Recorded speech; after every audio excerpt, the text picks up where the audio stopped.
Hello, I'm Jessamy Carlson and I'm the Principal Record Specialist for Family, Local and Community History here at the National Archives. And I'm Brian Gurrin. I'm the Census Specialist on the Virtual Record Treasury of Ireland project. And we are here today to talk a little bit about tracing Irish heritage, starting with records from Britain and then moving back to the variety of material that's available through the virtual repository. So one of the ways I know that people quite often find that they have Irish heritage, if they didn't know already, is they find it in the census, because in England and Wales and also in Scotland, the censuses start to record where people are born by name from the 1851 census onwards all the way through to the 1921, which is our most recent census. And quite often you'll find that in Ireland is listed. So between 1851 and 1891, you only get the country, so just Ireland. But from then onwards, you start to get towns, and that allows people to trace their roots back. And sometimes you get evidence of that movement from Ireland to England. So there's an example I'm quite fond of in Liverpool, where you have a family called the Shillardays who move in 1841. And we know that because the older two children are born in Ireland and the parents are listed as having been born in Ireland. And then their middle child, who's called Hercules, which is a cracking name, is born at sea. And then the younger two children are born in Liverpool. So we can see the transition of that family from England to Ireland through the places they are born that are listed. But unfortunately, all the family who are born in Ireland die before the census starts to tell us where in Ireland they're from. So we're kind of a little bit stuck on working out the roots. Although fortunately with this example, it's such an unusual surname that we can track them down through the mapping of Irish surnames that they're almost certainly from either County Armagh or County Down. And I've talked fairly extensively in previous webinars about the census and how that works for England and Wales. But in Ireland, it's not quite the same picture. No, it's not. It's a little bit more difficult in Ireland. In Ireland, the census was recording the names of people from 1821, and the censuses from 1821, 1831, 1841 and 1851 were in the Public Record Office, and the Public Record Office then was destroyed in 1922. So a lot of the census material was destroyed. So it would be very unlikely that we'd be able to trace the Shillardays through Irish census records. However, we have been working in the Virtual Treasury project on trying to recover census material. Now, not everything was destroyed. There are some original material surviving, small amounts. There are 4 volumes for 1821, some 1841 and 1851 volumes surviving as well. But also, when the census material was available in the Public Record Office, genealogists and record agents and such came in and extracted information from the census. So when the census records were destroyed in 1922, the records that the genealogists and the record agents had made suddenly became very important. Many of those were submitted to archives. There are many sets of records up in the Public Record Office of Northern Ireland and the National Archives in Ireland and the National Library and so on. And on the Record Treasury project, we've been going into those archives and going through the records of the genealogists that are available and trying to extract census information. And we've had quite a lot of success with that now. So we're building up a good collection of census material which survived in transcripts, and we're making that available on the Virtual Record Treasury website through an element called Census Gleanings, or Gleanings from the Censuses of Ireland. That's coming fairly soon. Am I right in recalling that? It's being built up as we go along, so we're adding to it all the time. We have many thousands of names that we've identified in these various collections. These are in collections that are available to the public, but they were never thoroughly catalogued. So the census information was always available, but it was never really readily identifiable. But by going through it page by page, we've been able to identify the material and then make it available. And we're adding to it all the time. So we have many thousands of names identified. We have many thousands of names available in the census gleanings element. And we're adding to it every week. And that's such a brilliant resource for Irish social history.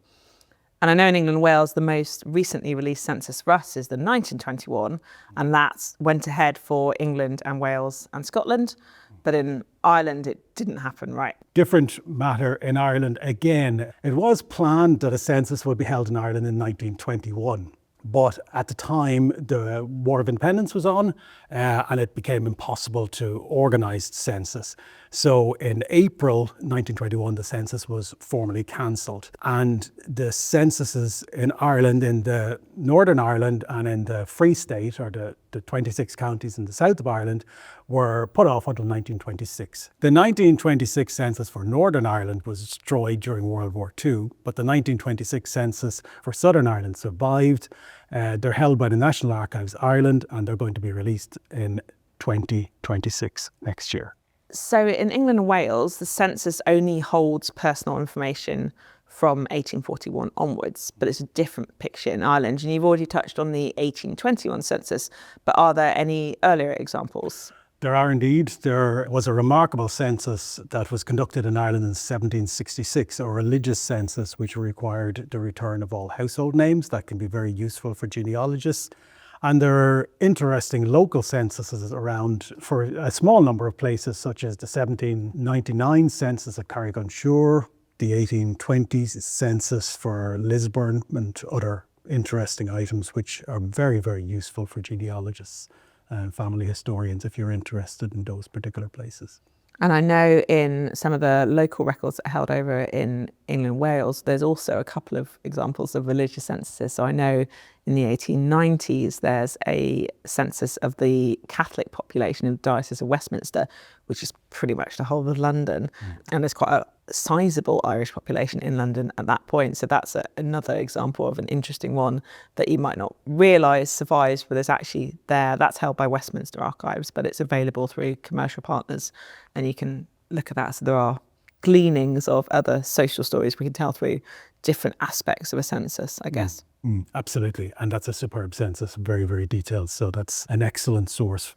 There will be a list at the end of this recording which cites all the sources we've talked about this, but where can you access the census? If you want to access that material, we're making it available through the Virtual Treasury. So access the Virtual Treasury website, then access census gleanings, and in there you can browse through the various censuses. They're presented by date, and then they're presented by geographical hierarchy.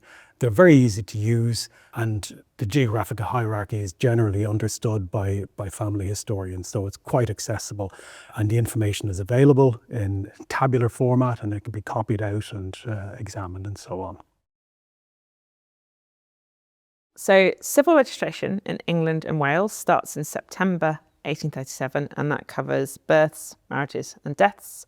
Any marriage which is not taking place in a Church of England church in England and Wales has to be registered with the local register office, and they have to give notice of those marriages in the way that banns would be called in the Church of England. But that's not the case in Ireland. Civil registration works quite differently, and there's different time frames at play in Ireland, right? Different time frames indeed. Civil registration commenced in Ireland in 1845. In 1845, all Church of Ireland established church marriages had to be registered. So that was the introduction to civil registration in Ireland. But general civil registration didn't come in until 1864. And under that, births were registered, deaths were registered, and all marriages, so Catholic marriages came in.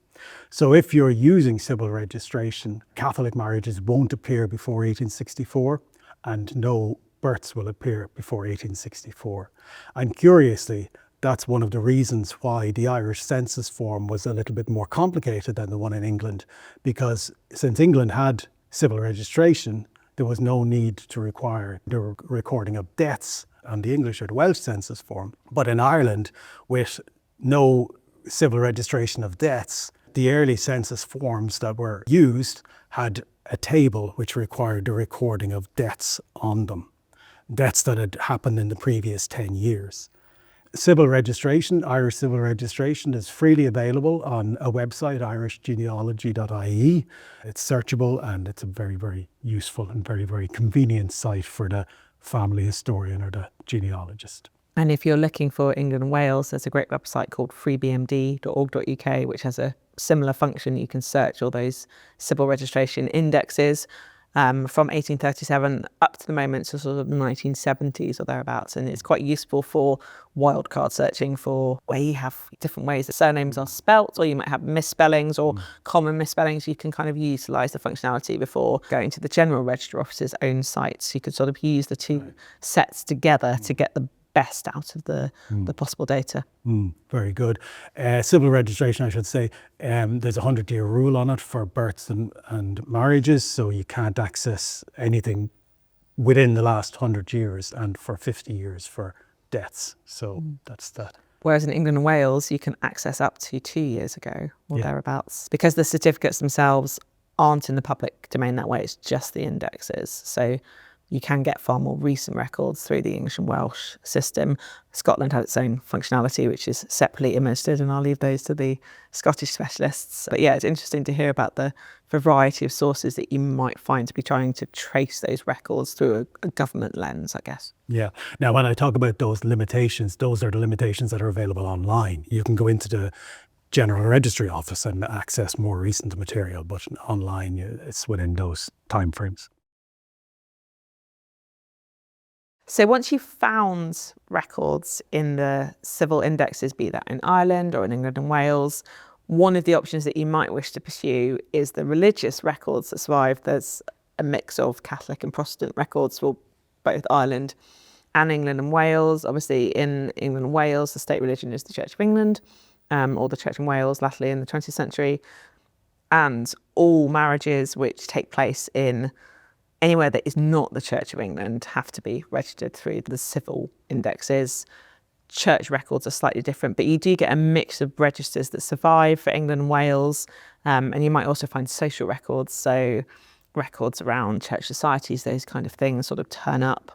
There's a whole mix of things, and that can be an interesting way sometimes of tracing kind of family movements and family patterns as they're making their lives. It's also with marriage records, for example. For Protestant records, you would get the witnesses listed for the marriage, and for Catholic records, sometimes for things like baptism, you'll get the godparents listed, but those vary slightly. And there's a mix of record sources surviving for Ireland as well, am I right? Yes. Here again, the destruction of the Public Record Office comes into play here, because the Church of Ireland was the official state church in Ireland, the established church. And that was up until the passage of the Irish Church Act in 1869, and it was disestablished by that, so it became a private church. But because the records were official state records, they were taken into the Public Record Office.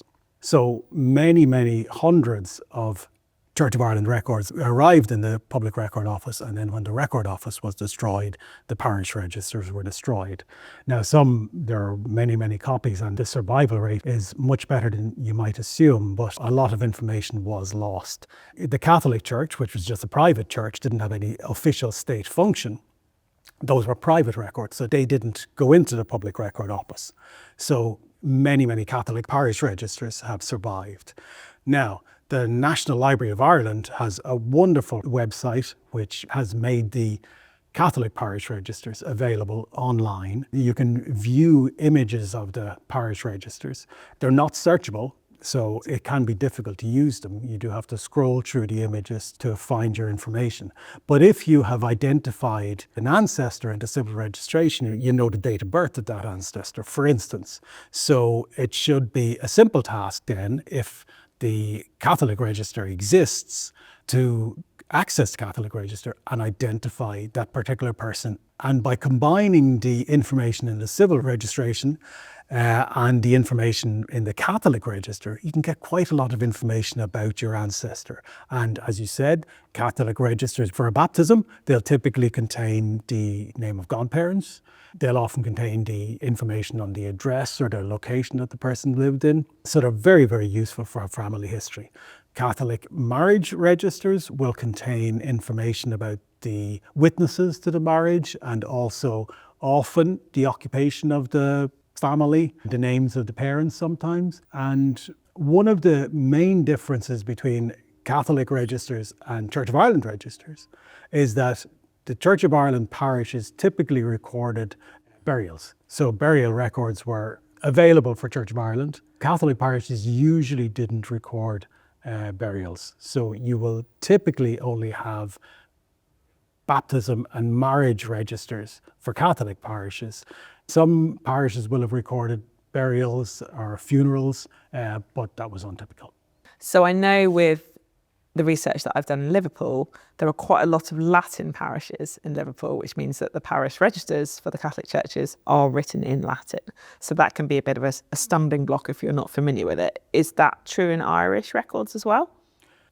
That's less true in Irish Catholic records. Most Catholic records are written in English, although the first name is often Latinized.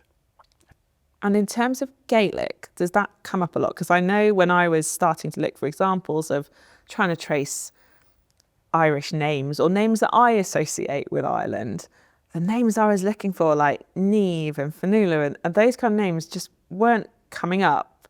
And I understand that there's a good historical reason for that, which shows my lack of research in Ireland, I guess. So can you talk us through about that change of naming and kind of naming practices in Ireland in the 19th century? Yes, those names were uncommon in Ireland in the 19th century. Generally, names were English names like John and Patrick and William and James, names that we view as typically Irish now. They only became more popular at the end of the 19th century and the beginning of the 20th century when the Gaelic revival started to pick up steam in Ireland. So those names were not typically used in the 19th century. Which is fascinating. Yeah. So we do hold some military records for Ireland in our collections here at Kew. Prior to 1921, Irish men and women who are serving in military services are going to be in records that are held here at Kew. But after 1921, it's a little bit different. Yeah, there's a superb website called militaryarchives.ie, which has many, many military records available, including a census of the Irish Army in November 1922. It's very, very good, very easy to use, freely available. Indeed, I found my own grandfather. Brilliant. But if you are looking for Irish records for military service prior to 1921, then you will need to come to the National Archives here in London and look at the records that we hold here. And there's quite a lot of material that's available through those resources, and you can find out more about that through the research guides on our website. And I guess there are other places in our collections here that you might look if you've found that you have Irish ancestors who've moved to the UK and who have worked. So there's sort of nursing records is a really key one. We know that there's lots of Irish nurses who nurse in England and Wales, so some of the resources like the Royal College of Nursing's records might well allow you to trace Irish nurses through the 20th century, not least because the annual lists of registered nurses for the UK and Ireland include the hospital a woman has trained in and also where she's working now. So that can be a nice way of tracing women through time through the sources that are held. Again, you can access those through the Royal College of Nursing. They're available through some of the commercial partners as well, like Famine Pass and Ancestry. You can find particulars there. And there are other types of employment records you might find if you have got ancestors who've moved from Ireland to the UK.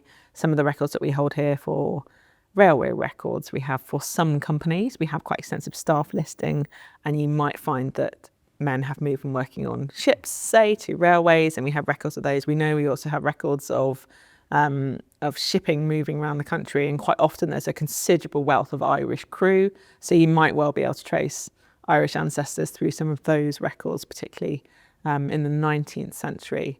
And then there's a variety of other sources. Are there similar types of sources surviving for Ireland? Well, there are equivalent records available in Ireland. There are railway records available, business records available, but none are really available online. So you'd have to make contact with the archive itself, or if there was an individual archive for one of the businesses, or else investigate in the National Archives or Public Record Office of Northern Ireland or places like that. And presumably some of the county archives as well may hold locally specific records as well. They certainly indeed. Local archives, county libraries often have those type of records available as well. And I quite often find when you're researching in a very specific place, that local knowledge is such a key resource to finding what does survive in the records and being able to make contact with people in those communities can be an absolute game changer in terms of your research. There's no substitute for local knowledge. And when I'm working with material, I often have to make contact with the local archives or with local history societies to see if I can find out some information which might get me around a roadblock that I'm stuck with. So there's no substitute for local knowledge and making contact with local societies, local archives, local libraries. It's always a very useful path to pursue. So what would your top tips be for someone who is just beginning their research into their Irish ancestors, who has just recently discovered that they have Irish heritage themselves? Well, I think the most important thing is not to give up, because there's often a perception around that almost all the Irish records were destroyed in 1922 in the Public Record Office disaster. An awful lot was destroyed, but an awful lot also survived.